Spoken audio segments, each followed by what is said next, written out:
Fait qu'on a le même mauvais humour, c'est bon? Oui, exactement. Hey, merci tout le monde. Je suis super contente que vous soyez là. C'est cool. Alors, ça tourne? Ça roule? Oui, je vais juste ajuster un dernier, celui-là. Vous allez me voir bouger un peu. Je suis désolé, il y a juste moi. T'as beaucoup de petites pièces à gérer. Ouais, ça va. Parfait. Ben, comme ça te prend. Hein. OK. Hey! Bon, ben salut. Salut Mathieu. Alors, allô Marisol? Allô, allô? Bon, tout marche jusqu'à maintenant, c'est bien. Je suis vraiment très honoré d'être ici ce soir. Moi, j'aime beaucoup rencontrer des gens qui réfléchissent à ces questions-là. Ça fait longtemps que je travaille sur les questions de réflexion autour de l'intelligence artificielle depuis au moins la sphère que j'animais à Radio-Canada depuis de 2011 à 2018, puis après à Moteur de recherche, puis dans un documentaire que j'ai fait il y a 2 ans. Puis un livre qui vient de paraître presque en même temps que le livre de Gabrielle et de Marisol. Et c'est d'autant plus important que, vous le savez, hein, l'intelligence artificielle, de plus en plus, elle nous entoure, elle est comme partout puis nulle part en même temps. Elle est très difficile d'ailleurs, on s'en est rendu compte en faisant notre documentaire, elle est très difficile à mettre en image. Parce que les images, c'est comme souvent des robots, des bras, des avatars qui sont plus ou moins beaux, plus ou moins réalistes aussi. Puis finalement, on se rend compte que l'intelligence artificielle, c'est littéralement autant dans les autobus qui passent en face de nous que dans les algorithmes qui nous suivent, les algorithmes qui gèrent les données qu'on va laisser en se promenant, tout simplement. Ça nous détermine aussi beaucoup. Ça soulève énormément de questions éthiques de plus en plus, surtout depuis que les Large Language Models sont arrivés dans le portrait. Vraiment, l'étincelle, hein, ça a souvent... Moi, je me suis rendu compte que ça a été vraiment ça dans le grand public. À partir du moment où les LLM sont arrivés, on dirait que les gens se sont rendus compte que l'intelligence artificielle arrivait dans leur vie et pourtant, elle était là souvent depuis plus longtemps qu'ils ne le pensaient. Et donc, c'est hyper important de discuter d'éthique tout le temps, toujours. J'espère qu'on va tout le temps en discuter parce que plus ça va aller, plus ces algorithmes-là vont poser des questions éthiques dans toutes sortes de domaines. Je parlais avec quelqu'un d'éducation récemment qui me disait, imaginez qu'un algorithme décide qu'un élève ou observe qu'un élève va être envoyé dans une cohorte d'élèves qui vont un petit peu moins bien parce qu'on a, on a détecté dans ses notes que cet élève-là, s'il continue sur cette voie-là, va se ramasser en secondaire 5 avec des grands retards. Mais imaginez comment on explique ça. Comment on explique, comment on réussit à demander à l'algorithme pourquoi l'algorithme a décidé de prendre cette décision-là, sur quelle base il s'est appuyé pour prendre cette décision-là. Puis ça, c'est un exemple, il y en a vraiment beaucoup. Alors, je voudrais remercier les gens de l'OBIA, Gabrielle, Marisol, les gens ici ce soir, de me permettre de discuter de ces choses-là avec des gens qui pensent à ça vraiment beaucoup et tout le temps. Alors, on va peut-être y aller en commençant à tour de rôle avec Gabrielle. On va commencer avec Marisol à Trois-Rivières. Ce projet-là, a priori, quand on te l'a présenté, comment tu considérais l'éthique de l'intelligence artificielle? Qu'est-ce que ça voulait dire pour toi, l'éthique de l'intelligence artificielle, quand on t'a parlé de ce projet-là dans un premier temps? Bien, je pense que je l'ai découvert justement grâce à Gabrielle et à son texte. C'est en fait débroussailler tout ça, d'arriver à me faire une tête sur tout ce concept-là. Parce qu'honnêtement, pour moi, l'intelligence artificielle fait un petit peu partie de ma vie depuis que j'ai des prothèses. Hein. Il se retrouve dans mes deux jambes à un peu évaluer le sol à ma place pour m'aider à marcher. Fait que c'est sûr que, tu sais, pour moi, c'était que du positif, c'est que l'avenir et plus qu'on en parle, plus qu'on entend parler aussi, et surtout depuis que ça a touché le domaine des arts, là, là, l'éthique m'intéresse un peu plus de dire, ouais, il faudrait peut-être qu'on mette des balises, hein, qu'on vienne encadrer tout ça, parce que c'est un peu inquiétant, quelque part. Puis moi, qui est une grande fan des films de science-fiction, c'est certain que ça m'a interpellée quand Gabrielle m'a approché pour ça, puis je me suis trouvée très chanceuse de pouvoir illustrer une histoire comme celle-là. C'est ça, parce que tu dis dans un premier temps, ça t'a servi parce que ça t'aide carrément à mieux marcher. Puis dans le deuxième temps, tu te dis, oh, ça va peut-être mieux prendre mon travail. Fait que c'est une relation un peu ambivalente que tu as avec ces algorithmes. Oui, c'est ça qui est un peu. Je pense que c'est pour tout le monde. Il faut qu'on arrive à encadrer ça rapidement parce que ça peut tellement aller loin. Tu sais, il y a tellement plein d'exemples, mais en même temps, on a envie que ça nous aide. Tu sais, moi, si l'intelligence artificielle vient qu'à réfléchir à un moyen de faire un système pour que je puisse me téléporter puis être avec vous ce soir en présentiel, tu sais, il y a quand même des beaux avantages à ce qu'une intelligence réfléchisse puis nous aide à aller plus loin, mais en même temps, effectivement, le côté du travail, je me sens pas menacée, honnêtement, parce que je pense que pour moi qui est artiste peintre, une toile va rester un objet qu'on va toujours pouvoir écrire à côté. Ceci est un original. Mais par contre, je pense aux les gens qui utilisent beaucoup le numérique dans leur art, aux photographes. Là, on ne saura plus d'où vient l'idée, on ne saura plus qui l'a réalisé. Ouais, ça soulève beaucoup, beaucoup de questions, je pense. Gabrielle, pourquoi tu voulais parler d'éthique en intelligence artificielle? Moi, j'ai commencé à m'intéresser beaucoup à ça, je pense, autour de 2014-2015. J'avais réalisé qu'un de mes albums préférés de musique était basé sur l'œuvre de Ray Kurzweil, Spiritual Machine, qui parle de la singularité technologique. Fait que ça m'avait allumé la première flamme. Quel album? C'est Spiritual Machine, il est sorti en 99, je pense. Puis c'est basé sur le récit de Kurzweil, justement, qui parle de la singularité, puis le moment où la machine arrive au point où elle peut s'améliorer elle-même. Fait que comme beaucoup de personnes, les premiers intérêts sur l'éthique de l'IA, c'était pour tout ce qui est considéré maintenant aujourd'hui du domaine de l'intelligence générale artificielle, là, que l'IA peut penser au niveau d'un humain puis peut prendre des décisions comme un humain. Fait que, évidemment, quand tu arrives avec ce mindset-là un peu sci-fi, puis que finalement, tu plonges un peu, comme moi avec mon directeur de maîtrise qui est devenu mon directeur de thèse, dans ces questions-là, tu te rends compte que les questions sci-fi un peu de l'intelligence artificielle ne sont pas encore rendues, puis qu'il y a d'autres questions qui sont actuelles qu'on doit se poser maintenant sur la façon que les algorithmes sont créés, toute la data qu'on a besoin pour la rendre efficace. C'est des questions d'éthique qui existent ici, maintenant, puis on n'a pas besoin de penser à l'IAG tout de suite.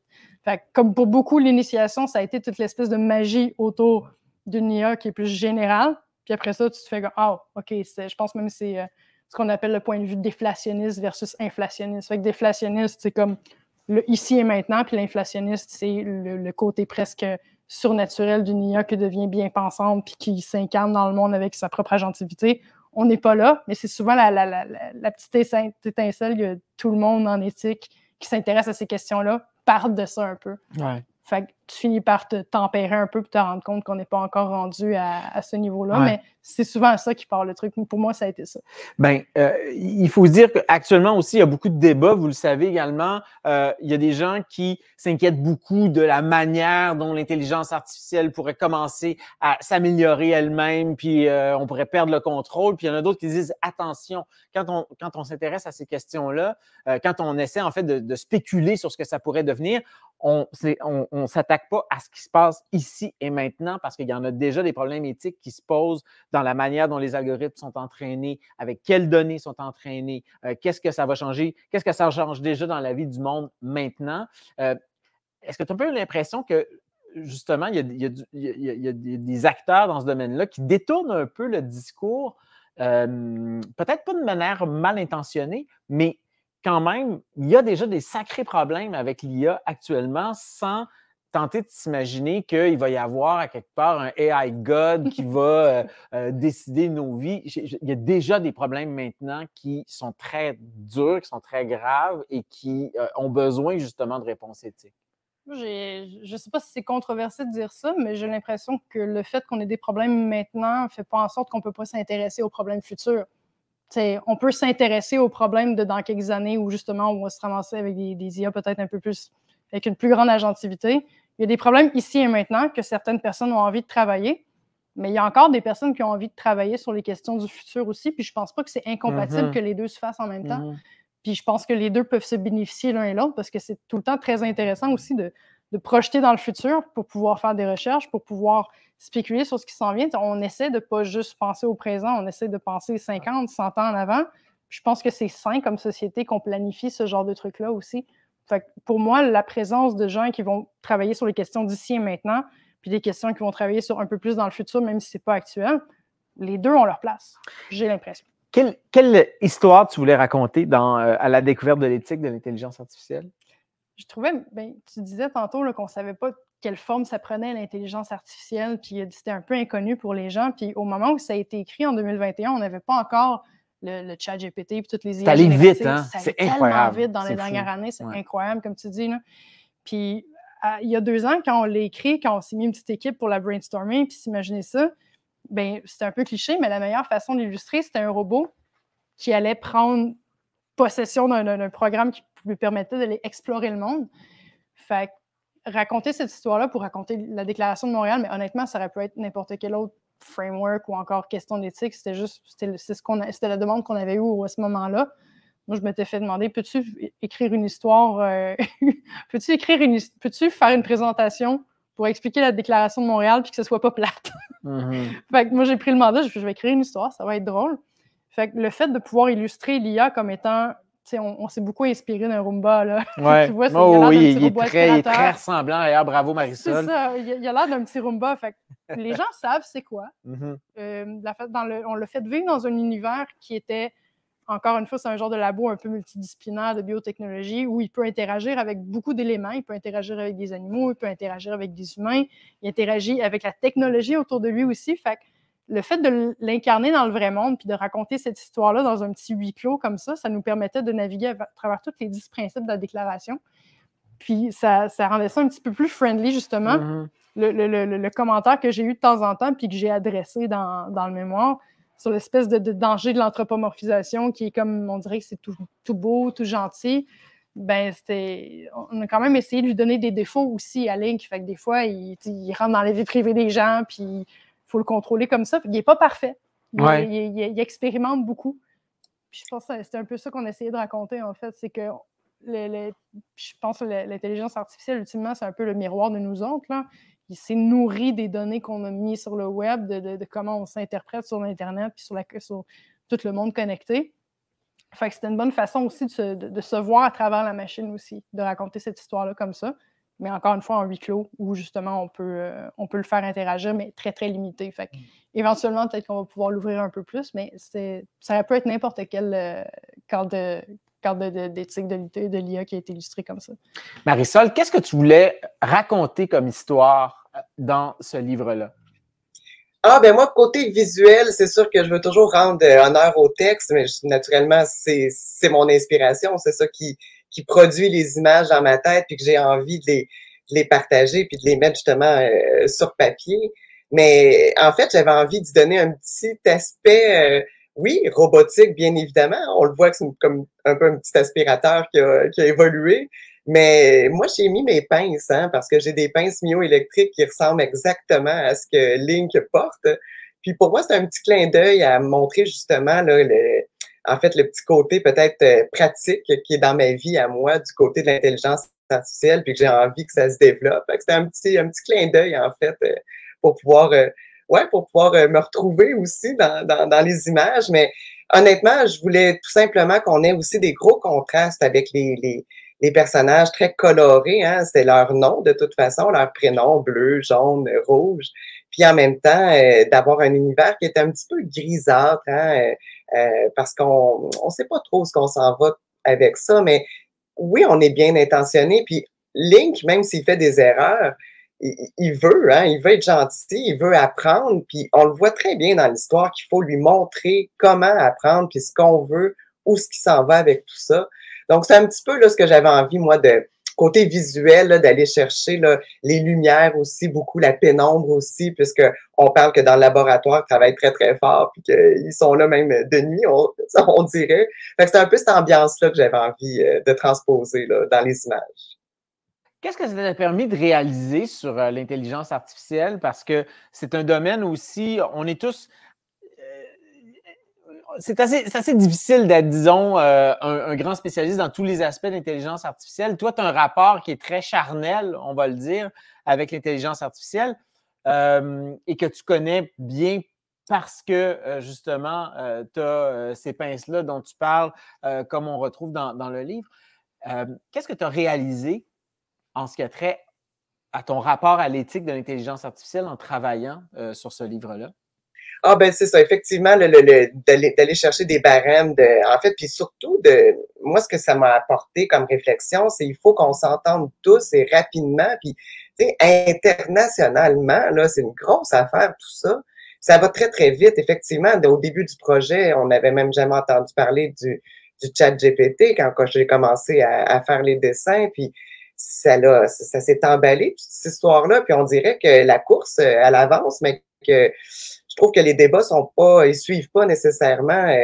Les gens, on va être à la traîne de tout ça au lieu de nous-mêmes dire où est-ce qu'on veut que ça s'en aille, quel futur qu'on a envie d'avoir au travers de tout ça. Donc, c'est un peu tout ça que ça m'a appris, de cette réflexion, en fait, de réfléchir là-dessus, tout simplement. C'est intéressant que vous ayez pris la déclaration de Montréal parce que moi, je me souviens, j'étais là au lancement, puis bon, c'était très... peut-être qu'il y a des gens qui étaient là aussi. C'était très... comment dire?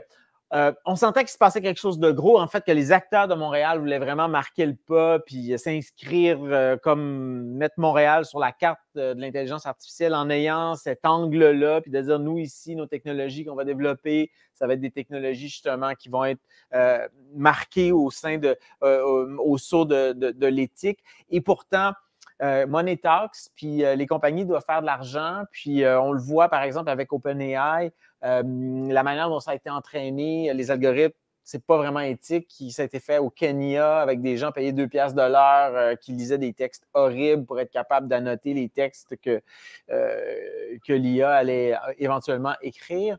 On a l'impression que c'est super intéressant l'éthique, mais que c'est dans des groupes de recherche, c'est dans des livres super bien intentionnés, mais que ça ne suit pas nécessairement les innovations puis la manière dont les innovations sont mises en marché. Qu'est-ce que tu penses de ça? Ça ne suit pas l'argent, hein? Mm-hmm. Ben, j'ai l'impression, dans le cas de la déclaration, je pense qu'elle a été sortie 2017 ou 2018. C'était pas vraiment plus tôt que ça. Puis j'ai l'impression qu'elle est sortie trop vite. Puis c'est drôle parce que souvent, j'ai posé cette question-là quand j'allais dans des conférences. Ben, des fois, tu peux poser une question au micro, ce genre de truc-là. Puis depuis 2019, je posais souvent la question aux chercheurs, aux conférenciers, qu'est-ce que tu penses que ça va prendre comme événement pour qu'on se rende compte que c'est urgent d'agir sur ces questions-là?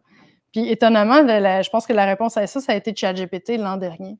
Fait que les gens ont commencé à s'intéresser à ça parce qu'ils ont pu trouver une incarnation de l'intelligence artificielle qu'on n'avait pas avant, qu'on savait qu'il y en avait, mais comme tu disais tantôt, c'est comme c'est flou, c'est autour de nous, mais on la voit pas, on la sent pas, on n'interagit pas avec. Mm-hmm. Là, tout d'un coup, on en a une incarnation et là, tout le monde s'est mis à dire ça prend des régulations, ça prend des lois, ça prend des encadrements, ça prend tout ça, mais je pense qu'on parle de ça depuis 2014-2015 en éthique, hey, on le voit s'en venir, on se doute de ce que ça fait, mais les gens ne s'y intéressent pas tant qu'il n'y a pas une grosse bombe qui fait comme « Oh, ça pourrait sauter chez nous ». Est-ce que ça va prendre une plus grosse bombe que ça encore? C'est long encore, hein? Ça fait 1 an qu'on l'a sorti. Mais c'est ça, mais je veux dire, il y a des gens déjà dont on soupçonne qu'ils se seraient suicidés parce que l'IA leur aurait dit peut-être que la personne se serait suicidée pareil, mais il y a quand même donc l'IA qui a dit ben gars, fais-le donc. Non, mais c'est vrai, je veux dire, ça s'est passé. Pas game. Donc, on a l'impression que l'éthique est toujours un peu à la remorque. Et pourtant, elle était d'avance. Ouais. Parce que ça fait quelques années qu'on travaille beaucoup là-dessus, que l'Obvia existe, qu'il y a des chercheurs déjà qui ont des projets qui pensent à ça. Fait qu'à la remorque, non, parce que ça fait longtemps que les flags sont levés, mais comme de fait, le lobby de l'éthique n'a pas beaucoup d'argent à mettre pour aller discuter, j'ai l'impression. Mm-hmm. Puis malgré qu'on peut avoir créé des documents comme la Déclaration de Montréal, je pense maintenant, ça doit être rendu au-dessus de 200 frameworks privés ou publics par des universités ou des compagnies pour encadrer leur pratique d'intelligence artificielle. Ça a quand même pris un moment comme ChatGPT pour que les gens crient au besoin de ça. Puis moi, je veux pas dire que j'ai lâché l'éthique de l'intelligence artificielle, j'ai juste peaufiner mon scope, mais j'ai regardé ça, j'ai fait, parce que ça fait un bout qu'on en parle, là. Mm-hmm. Fait que ça, c'est un bout qui m'avait découragé un peu, mais la déclaration, comme tu disais, quand ça a sorti, vu que Montréal s'est positionné comme étant un grand leader en intelligence artificielle, que le Québec aussi, parce qu'on a des excellents chercheurs, une excellente main-d'œuvre, on a un beau hub d'intelligence artificielle à Montréal. C'était comme naturel puis important qu'on soit les leaders en éthique aussi. Quand la déclaration est arrivée en grande pompe, puis c'était un beau processus démocratique, c'est un bel outil, la déclaration de Montréal, est arrivée tellement tôt, puis personne ne se sentait menacé assez par l'IA pour faire comme on a besoin de ça.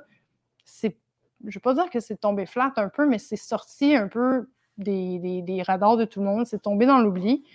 Donc, il y a une volonté de remettre ça à jour avec ce livre-là, de dire elle existe, elle est là, on doit s'en servir. Je pense qu'il y a un beau momentum pour le faire parce que tout le monde est en train de se demander mais qu'est-ce qu'on va faire? Et voici un outil qu'on a déjà réfléchi, qui a déjà été sondé la population. La Déclaration de Montréal s'est faite en allant consulter une co-création démocratique où ils sont allés se promener pour questionner les gens sur des scénarios pour pouvoir créer. C'est déjà ce qu'on pourrait dire un peu la volonté du peuple qui est encryptée dans la Déclaration de Montréal. Si on a un cadre de gouvernance à faire renaître actuellement pour se baser, pour faire des lois, des réglementations, on en a un très beau aussi. Bon, là où ça devient compliqué en académique, quand tu fais ce genre de document-là, comme la Déclaration de Montréal, c'est de le faire connaître. Est-ce que c'est des budgets de diffusion, puis de presque un peu un lobbying pour faire connaître la chose, pour la rendre pertinente et convaincre les bonnes personnes pour que ça puisse se retrouver dans des cadres de décision, puis être évidemment, à un certain point, cuisiner dans un cadre de loi, un cadre de régulation. Là, c'est là que ça devient compliqué. Fait que peut-être que justement d'avoir réussi à en faire une belle vulgarisation pour qu'elle soit non seulement comprise, mais aussi connue, diffusée, puis intéressante pour pas juste des chercheurs ou encore des enseignants, mais aussi le grand public en général. Peut-être que ça va permettre à ce que quand on demande comment on va réguler l'IA, la déclaration existe depuis 2017, ça a été bien pensé, il y a beaucoup de gens qui en sont spécialistes et qui s'occupent de la mettre en valeur. Commençons avec ça. Pourquoi pas ça? Ouais.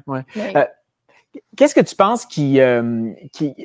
penses qui manque actuellement dans le monde de l'intelligence artificielle pour qu'on puisse créer des produits de manière éthique? Est-ce que ça prendrait des lois pour pouvoir mieux encadrer ça? Certains disent qu'il faudrait que ce soit plus contraignant parce que si on prend seulement des bonnes intentions qui viennent de chercheurs, on n'arrivera pas à grand-chose. Est-ce que c'est possible d'y penser? Moi, je suis du genre pessimiste. Puis c'est pas le bon événement pour être pessimiste, mais c'est sûr que, bon, des lois, ça va en prendre. Là. Quelle forme ils vont devoir prendre, je ne sais pas, parce que d'un côté, l'intelligence artificielle, puis ce genre d'outils-là, ça démocratise beaucoup de choses pour beaucoup de personnes, ce qui est magnifique. Puis d'un autre côté, ça prive beaucoup de personnes de ce qui peut avoir été ou ce qui est leur gagne-pain. Comme, mettons, on parlait d'art tantôt. L'art va rester l'art. Mais tous les gens qui font, par exemple, de l'illustration, eux, c'est leur day-to-day, leur quotidien, c'est de créer des illustrations pour des trucs pratiques. Là, si tout d'un coup, on peut changer on peut outsourcer leur travail à l'intelligence artificielle, tout d'un coup, l'art continue d'exister d'un côté, mais l'illustration, vu qu'elle a été démocratisée par l'IA, ça crée un problème sur le gagne-pain de certaines personnes. Fait que je ne sais pas qu'est-ce que ça va prendre, mais j'aimerais ça dire que ce soit de la bonne volonté, mais l'argent mène beaucoup le monde et c'est difficile de se dire que les gens vont faire la bonne chose s'il y a une scène à faire à quelques places. Oui, c'est ça. Fait que je pense que ça prend des lois, c'est sûr, mais lesquelles, je ne sais pas. Parce que c'est une chose de réguler, par exemple, comment on utilise les données des gens. Ça, c'est déjà une chose. Mais après ça, la matérialisation de ce que l'intelligence artificielle en fait, qu'est-ce qu'on décide qu'elle peut faire et pas faire, ça, c'est une discussion qu'on a encore besoin d'avoir. Puis, bon, je pense que la déclaration, c'est un très bon point de départ pour ça, au moins. Qu'est-ce qui, dans l'actualité, actuellement, désolé, il est tard, qu'est-ce que, actuellement, dans les nouvelles, dans les choses qui sortent dans le domaine, qu'est-ce qui te donne des raisons d'espérer, de voir qu'il y a une prise de conscience, que les gens réfléchissent à une manière de bien intégrer ces technologies-là dans des domaines X, Y, Z. Je sais qu'en journalisme, il y a des belles réflexions qui se font, des journalistes qui se disent « OK, la chose existe, c'est pas parfait, ça peut aussi créer des sacrés problèmes justement éthiques parce que ça va créer de la fausse information, ça va en Ouais. disséminer. C'est une usine à saucisses de mauvaises informations.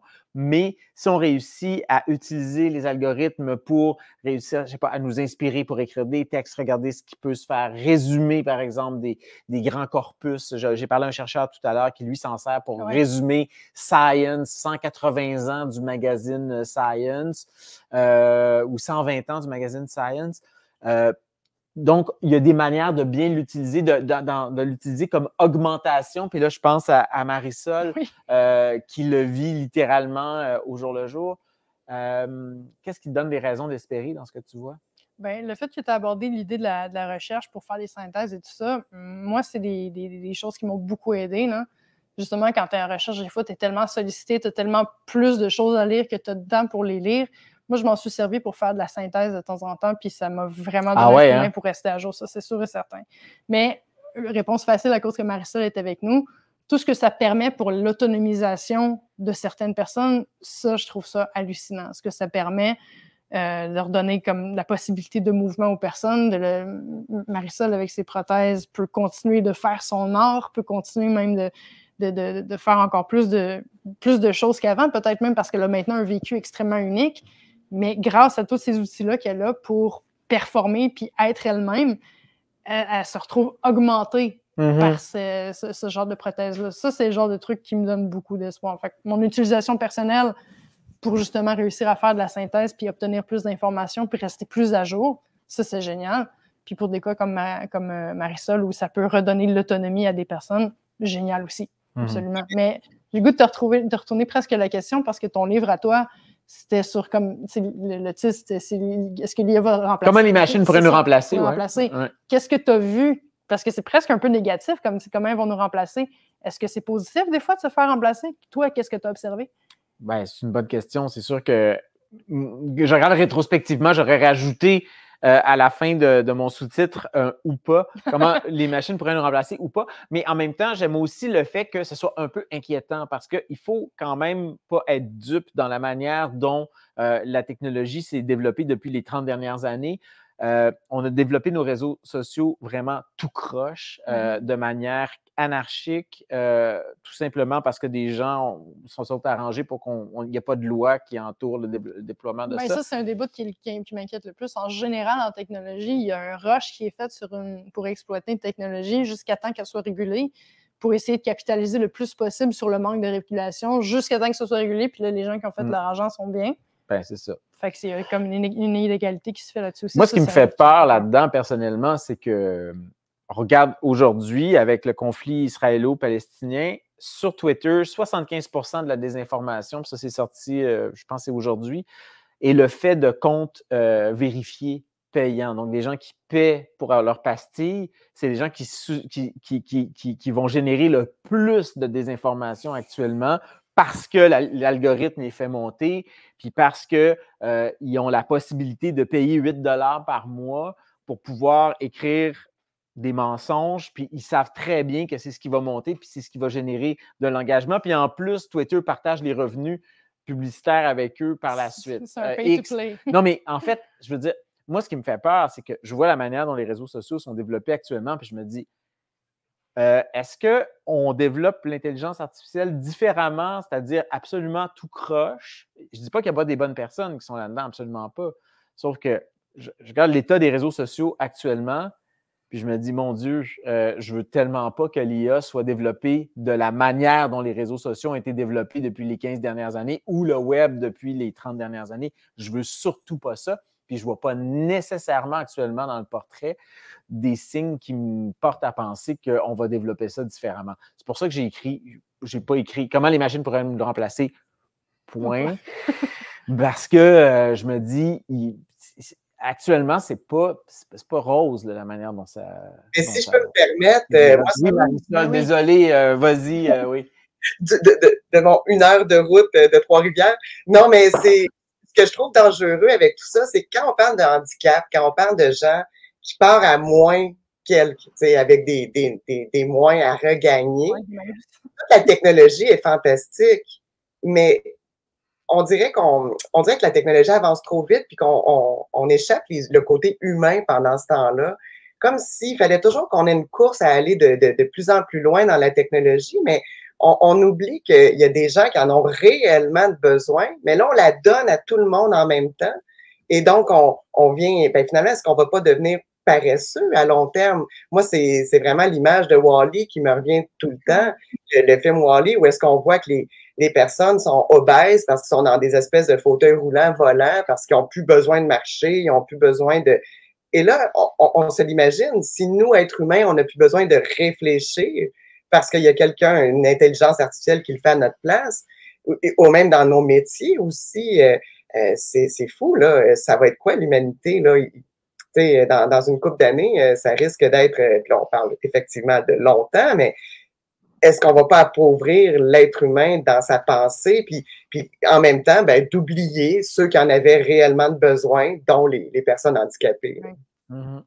Ouais, c'est très juste. Le curatif et l'augmentatif, hein, c'est vraiment le grand débat. Est-ce qu'on avait prévu des questions de la salle? Est-ce que des gens voudraient intervenir? Peut-être on pourrait prendre un petit 5 minutes pour des interactions avec la salle. Oui, allez-y, oui.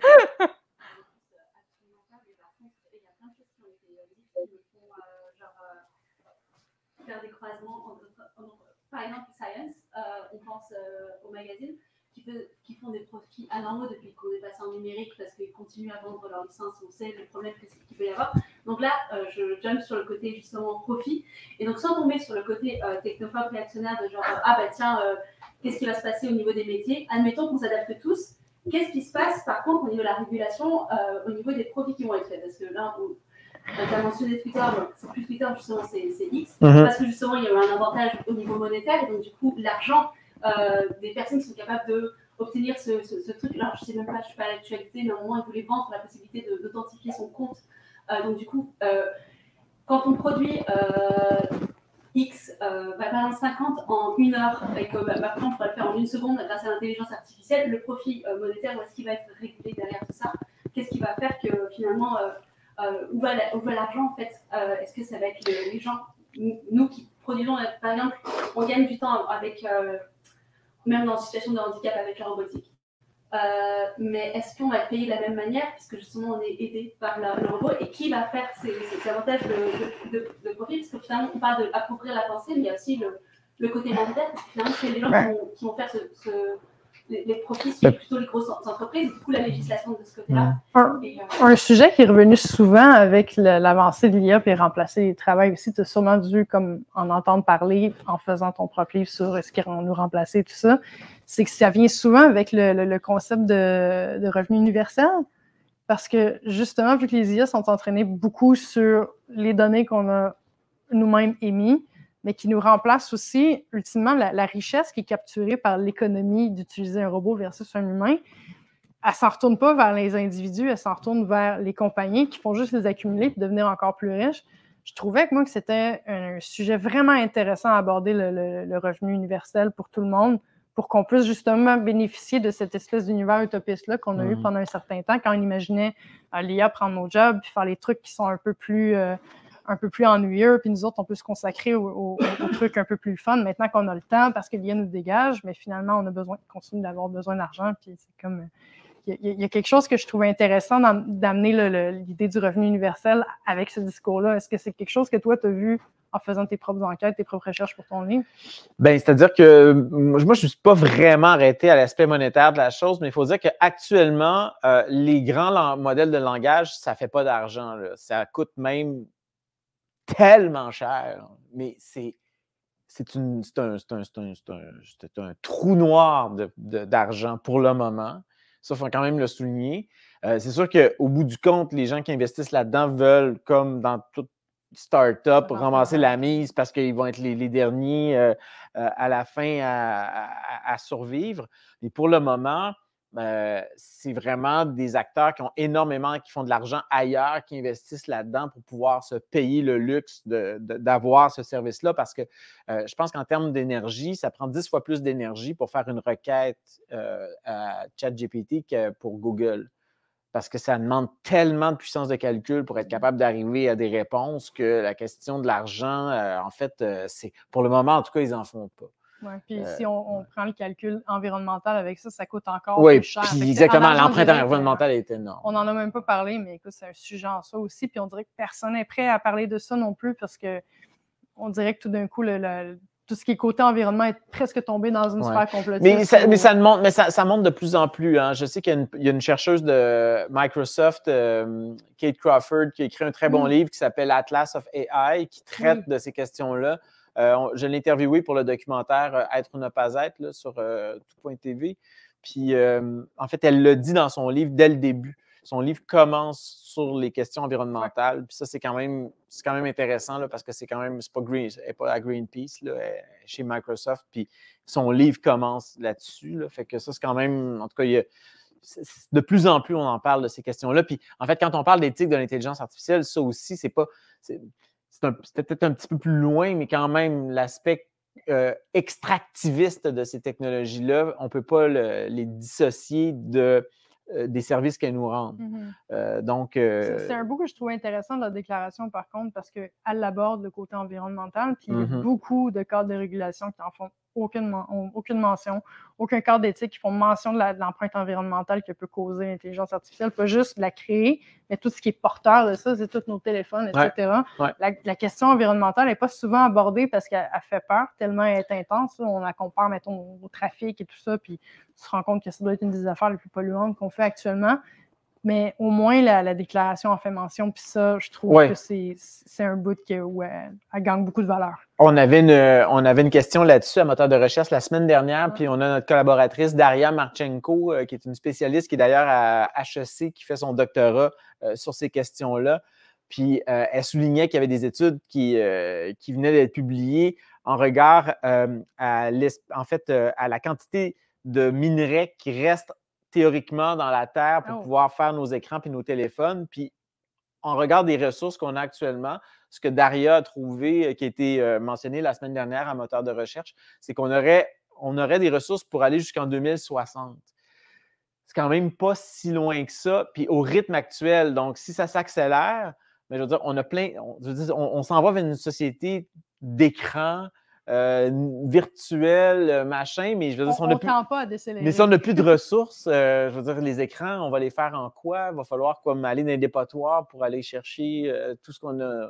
Ça va être une job dangereuse. Ben, c'est ça. Fait que c'est ça. Fait que l'éthique, c'est ça aussi. On s'en sort pas. Ouais. Oui, peut-être. Moi, une des choses qui m'a sorti de votre discussion, et je pense c'est clair dans le livre, c'est aussi comment l'éthique peut être incarnée dans des relations humaines. Oui. Pas juste dans l'impact social, mais aussi dans le travail des gens qui construisent ces idées-là.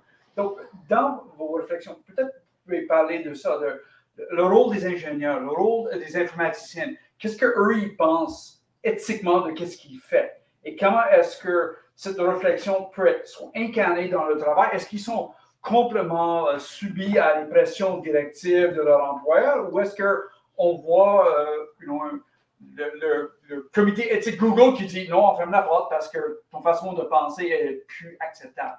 Donc, c'est quoi la place pour les gens qui sont dans le design, dans le upfront, pour réfléchir à l'éthique? Il y a quelque chose que je trouve intéressant dans ce que j'étudie actuellement, qui est beaucoup dans l'éthique militaire, là, où c'est considéré que si tu es un soldat puis que ton chef d'unité, de bataillon, quoi que ce soit, selon toi, son commande diverge de l'éthique puis de quelque chose qui est moral, ton devoir, c'est de faire une dissidence responsable et de refuser d'obéir à ça.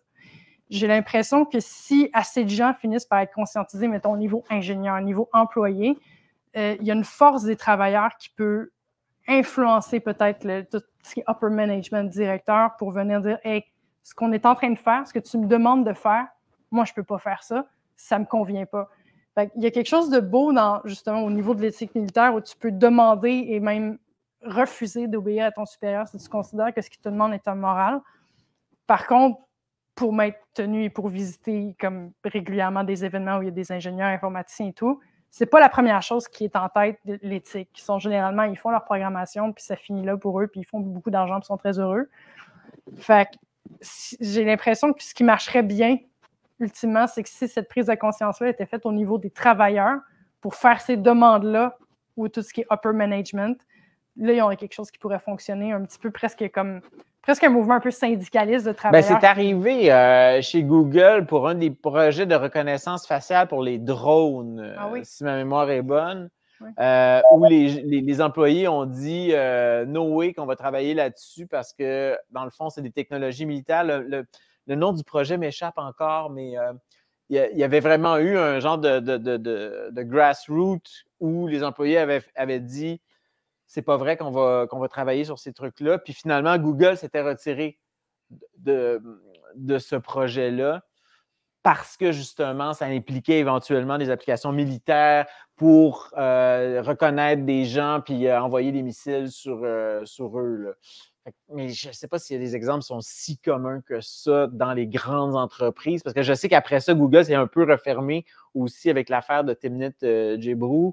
C'est fait renvoyer, hein? Ouais, mais c'est ça. Fait que, tu sais, aux dernières nouvelles, puis il y avait eu un gros feature dans Wired, justement, sur comment Google, c'était un peu comme, était devenue une compagnie un peu moins cool que ce qu'elle voulait être à l'origine, avec une structure de travail super transparente, puis que tu peux tout dire dans les réunions. Oui, ils n'ont pas discrètement enlevé leur slogan « Don't be evil ». Ouais, c'est ça. Fait que, je veux dire, je ne suis pas un spécialiste là, de la culture de travail chez Google, mais je sais qu'il y avait eu quand même beaucoup de...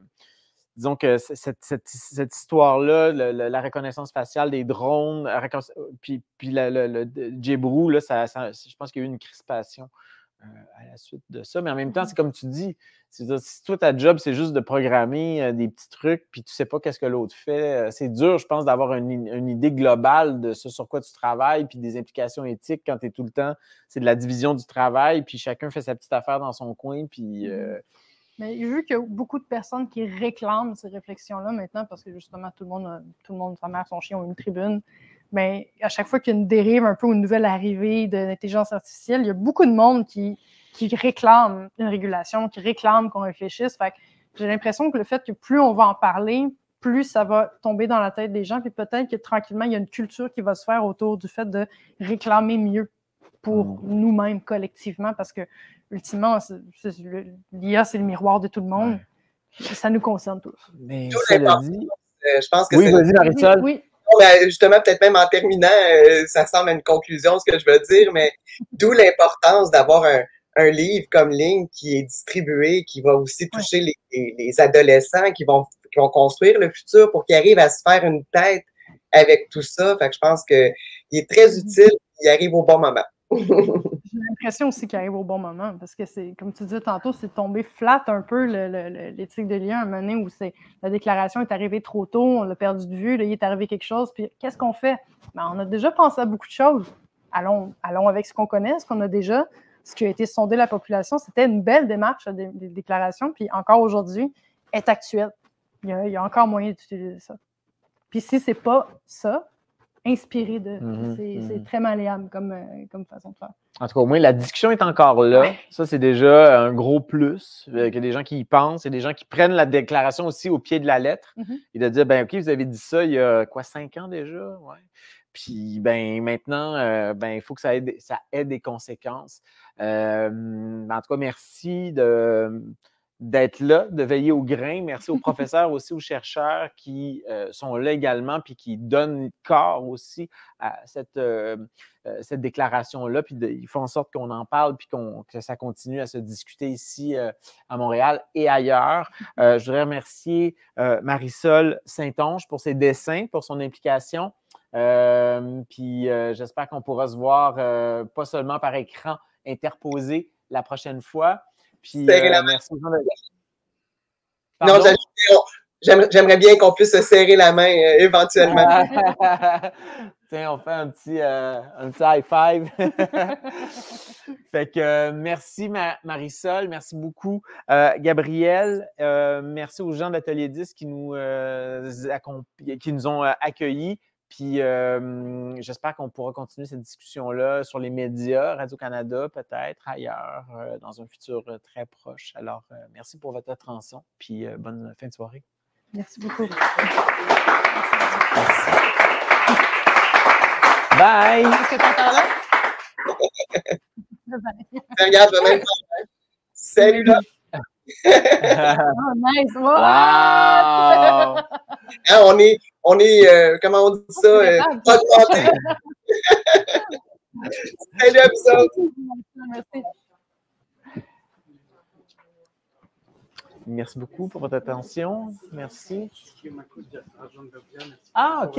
Ben, écoute, désolé pour le petit retard. Là. La radio, des fois, ça déborde. On a des invités qui arrivent. Mais merci beaucoup. Merci pour votre attention. C'est le fun de parler à un public attentif.